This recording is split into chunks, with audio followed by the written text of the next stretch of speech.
Hello दोस्तों, स्वागत है आपका आपके अपने चैनल मार्केट सपोर्ट में। दोस्तों, आज की इस वीडियो में हम बात करने वाले हैं वोडाफोन आइडिया लिमिटेड के शेयर के बारे में। बेसिकली अगर आप देखोगे तो वोडाफोन का शेयर आज थोड़ी बहुत तेज़ी ही दिखा रहा था। कोई बहुत मतलब ऐसा नहीं, कोई अनाप शनाप तेज़ी भी नहीं, लेकिन कोई गिरावट वाली बात भी नहीं थी। नॉर्मल स्थिति थी, ठीक ठाक स्थिति जो है आपको यहाँ पर देखने को आज मिल रही थी। लेकिन मॉर्गन स्टैनली की तरफ से एक बड़ी खबर अगर आप देखो तो निकल कर आ चुकी है, और वो जो खबर निकल कर आई है उसका इम्पैक्ट इस पर्टिकुलर काउंटर पर अच्छा खासा पड़ सकता है। और बहुत कुछ इंपॉर्टेंट चीज़ें अगर आप देखोगे तो नज़र आ रही हैं वोडाफोन आइडिया के लिए। जो भी इसके शेयर होल्डर्स हैं उनके लिए तो ये वीडियो काफ़ी ज़्यादा इंपॉर्टेंट होने वाली है, तो इसे पूरी तरीके से ज़रूर देखना है। ठीक है, स्टार्ट करते हैं। सबसे पहले मैं आपको वोडाफोन आइडिया की जो मेन हेडलाइन है, जो आज की हेडिंग है सबसे इम्पोर्टेंट, उस पर लेकर चलता हूँ। उसके बाद हम बाकी की और भी चीज़ें देखने वाले हैं।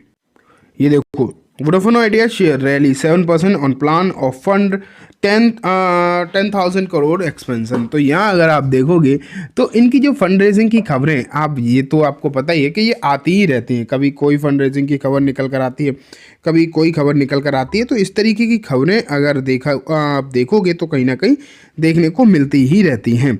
एंड जब इस तरीके की खबरें आती हैं तो शेयर रिएक्ट भी करता है। ये भी आप मान के चलो कि कहीं ना कहीं इस पर जो है रिएक्शन भी आता है, कभी कोई। लेकिन आज इसमें 7% की तेज़ी भी आपको देखने को मिली। एंड जिस तरीके की तेज़ी आपको आज देखने को मिली है, वो लास्ट में जाकर, जैसे कि मार्केट में क्या हुआ था, आज मार्केट भी इस तरीके से ऊपर गया और फिर इसी तरीके से नीचे आ गया। तो यहाँ भी 7% की तेज़ी रही, लेकिन ऊपर से इसने अपने हाइज को जो है ऑफ कर दिया एंड शेयर लगभग 3% के आसपास की तेज़ी के साथ क्लोज हो गया। तो ठीक है, 3% की भी तेज़ी, मैं ये नहीं कहता कि ख़राब है। 3% की तेज़ी भी आप ये मान के चलिए अच्छी ही है। लेकिन उसके बावजूद जो खबरें निकल कर आ रही हैं वो बहुत अलग अलग तरीके की हैं। एक तो आपने ये देखा 10,000 करोड़ का यहाँ पर एक्सपेंशन प्लान निकल कर आया, जिसके चलते आज तेज़ी भी आपको देखने को मिली है। उसी के साथ मॉर्गन स्टैनली ने भी अपनी एक रिपोर्ट जो है इस पर निकाल दी है। एंड वो रिपोर्ट जो है आपको ज़्यादा प्रॉब्लम क्रिएट करती हुई दिखाई दे सकती है। मैं आपको दिखाता हूँ कि आखिरकार मॉर्गन स्टैनली जो है इस पर क्या कह रहे हैं। लेकिन हाँ, उससे पहले एक और खबर आप देखो। Vodafone idea share price jump 6% despite report of dot demanding 6,000 crore bank guarantee. तो यहाँ अगर आप देखोगे तो इन पर इतना ज़्यादा कर्जा भी है। ये भी तो आपको पता है कि इन पर जो कर्जा है वो भी इतना ज़्यादा है कि कभी कोई अपना पैसा मांगता है, कभी कोई मांगता है।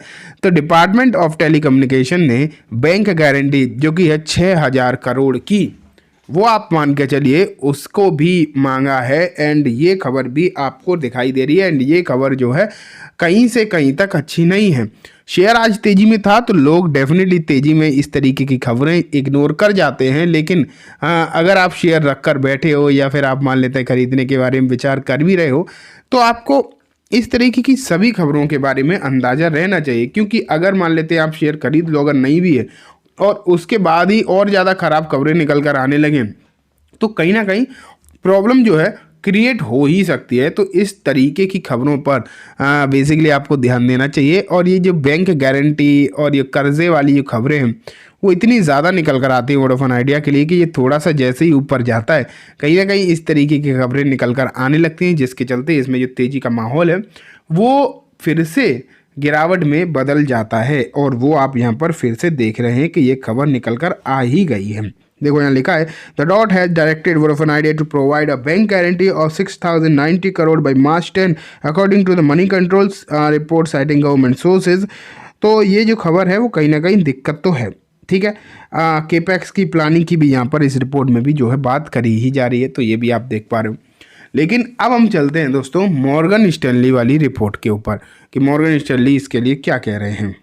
सॉरी, जो रिपोर्ट मैं आपको बताना चाह रहा था वो मॉर्गन स्टैनली की नहीं, मोतीलाल ओसवाल की थी। एंड वो आपके सामने आ भी गई है। अब आप यहाँ पर देखो, Motilal Oswal downgrades Vodafone Idea to sell 40% downside potential inside. तो यहाँ पर अगर देखोगे आप तो मोतीलाल ओसवाल की तरफ से कहा यह जा रहा है कि इस शेयर को तो सेल करके चलना चाहिए। एंड जो उन्होंने यहाँ पर टारगेट दिए हैं वो डेफिनेटली बहुत ज़्यादा खतरनाक है, बहुत ज़्यादा डराने वाले हैं। अगर आपके पास या किसी के पास शेयर हैं मान लेते हैं, तो वो इस तरीके के तो टारगेट देखकर डेफिनेटली डर ही जाएगा। क्योंकि 40% डाउनसाइड की यहाँ पर अगर देखोगे आप तो बात निकल कर आ रही है। और 40% की जो डाउनसाइड देखने को आपको मिलती है ना, ये कोई छोटी मोटी डाउनसाइड नहीं है, ठीक है। चलो देख लेते हैं। अभी मैं आपको कुछ और भी दिखाऊंगा कि मतलब और ब्रोकर फर्म इसमें क्या सोच रहे हैं। तो देखो 5 रुपये की बात यहाँ पर करी जा रही है, देख पा रहे हो। 5 रुपये की तरफ भी जाता हुआ ये शेयर दिखाई दे सकता है, ऐसा लग रहा है फिलहाल मोतीलाल ओसवाल को। और मोतीलाल ओसवाल कोई छोटी मोटी ब्रोकरेज फर्म भी नहीं है, तो इसके बारे में भी आपको ध्यान देना चाहिए। एक बड़ी ब्रोकरेज फर्म है एंड अगर उन्होंने कुछ कहा है तो डेफिनेटली कहीं ना कहीं समस्या हो सकती है। एक और चीज़ मैं आपको बताऊं, अभी इनके जो है नंबर निकल कर आए थे, ठीक है, क्वार्टर के नंबर आए थे, उसमें भारी भरकम लॉस आया था। कितना था? लगभग आप ये मान के चलिए 2 चीज़ें थी उसमें, 6,000 करोड़ के आसपास का तो लॉस था। और इनके जो सब्सक्राइबर्स का जो नंबर है, डेटा है, वो भी घटता हुआ दिखाई दिया था। तो हो क्या रहा है, आप ये तो कह सकते हो कि ठीक है 6,000 करोड़ का लॉस था, कोई मतलब लॉस तो पहले के हिसाब से कम ही हुआ था, ये बात तो सही है। कंपैरिजन बेसिस पर अगर हम देखते तो कम ही था पहले के हिसाब से, पहले कम से कम 7,000 करोड़ का था। लेकिन उसके बावजूद आप ये तो सोचो 6,000 करोड़ का जो अमाउंट है वो आखिरकार कितना होता है? कोई छोटा मोटा अमाउंट नहीं होता 6,000 करोड़। उसके हिसाब से ये जो लॉस निकल कर आ रहा है कंपनी के लिए लगातार इतना भारी भरकम, इसे कंपनी आखिरकार कैसे मैनेज करेगी? और कोई भी फिलहाल के समय तो अगर आप देखोगे तो कोई ऐसा प्लानिंग दिखाई दे नहीं रही जिसमें कुछ भी ऐसा दिखाई दे कि यहाँ पर कुछ भी बदल सकता है, तो ऐसा कुछ दिखाई नहीं दे रहा। तो 6,000 7,000 करोड़ का नुकसान करके कंपनी कैसे सर्वाइव करेगी? और वहाँ इनकी सब्सक्राइबर नंबर तो नीचे जा ही रहे हैं लगातार। तो इन सब चीज़ों को ध्यान में रखते हुए domestic broker firm Motilal Oswal की तरफ से कहा गया है कि इस शेयर में समस्याएं हैं जो आगे भी आपको देखने को मिल सकती हैं, और ये प्रॉब्लम जो हैं और कितनी कंटिन्यू होंगी ये कह पाना मुश्किल है। इसलिए इस शेयर में बने रहना कहीं ना कहीं आप ये मान के चलिए कि खतरे से खाली नहीं है, और ये शेयर 5 रुपये के आसपास भी आपको जाता हुआ दिखाई दे सकता है। ये पर्टिकुलरली बात जो है निकल कर आ रही है इस वोडाफोन आइडिया के लिए। तो दोस्तों आपको यहाँ पर कहीं ना कहीं सतर्क तो रहना चाहिए। लेकिन ऐसा भी नहीं है कि सब इसमें गिरावट की बात कर रहे हैं, कुछ ऐसे भी हैं जो यहाँ से ऊपर की तरफ की भी बात कर रहे हैं। तो देखो कोटक तो इसमें नीचे ही जाने की बात कर रहे हैं, कोटक के टारगेट 5 रुपये के ही हैं। लेकिन कुछ ऐसे भी हैं जिसमें नोमोरा, जैसे कि नोमोरा की तरफ से इसमें बाई की रेटिंग है और 12 रुपये की बात करें कि 12 रुपये जा सकता है। हालांकि ये भी आपको मालूम होना चाहिए कि इनने भी रेटिंग घटाई ही है नतीजों के बाद, क्योंकि इन्होंने पहले 14 के टारगेट दिए थे, घटाकर 12 कर दिए। लेकिन हाँ, करंट प्राइस से तो ऊपर ही है। लेकिन फिर भी अगर मैं कहूँ वोडाफोन आइडिया जिस तरीके की स्थिति में है, भले ही बहुत सारे लोग इसमें ख़रीदारी के बारे में सोच सकते होंगे, लेकिन कहीं ना कहीं समस्याएं यहाँ पर हैं, और ये काउंटर जो है दिक्कत क्रिएट कहीं ना कहीं ज़रूर कर सकता है। तो अगर ख़रीदारी भी कर रहे हो तो बहुत ज़्यादा सोच समझ के, बहुत ज़्यादा अपने रिस्क के हिसाब से करना। मेरे हिसाब से तो अगर इसे इग्नोर करो वही ज़्यादा बढ़िया है। तो चलिए दोस्तों, आज की इस वीडियो में बस इतना ही। उम्मीद है वीडियो पसंद आई होगी। वीडियो अच्छी लगी हो तो इसे लाइक करना, चैनल को भी ज़रूर सब्सक्राइब करना, जाते जाते बेल आइकन दबाना, जिससे कि जब भी मैं कोई नई वीडियो डालूँ आपके पास नोटिफिकेशन सबसे पहले आ जाए। एंड दोस्तों, ये वीडियो सिर्फ और सिर्फ एजुकेशन एंड इन्फॉर्मेशन पर्पज़ से है, तो इसे किसी भी तरीके की बाइंग सेलिंग की रिकमेंडेशन के तौर पर बिल्कुल भी ना देखें।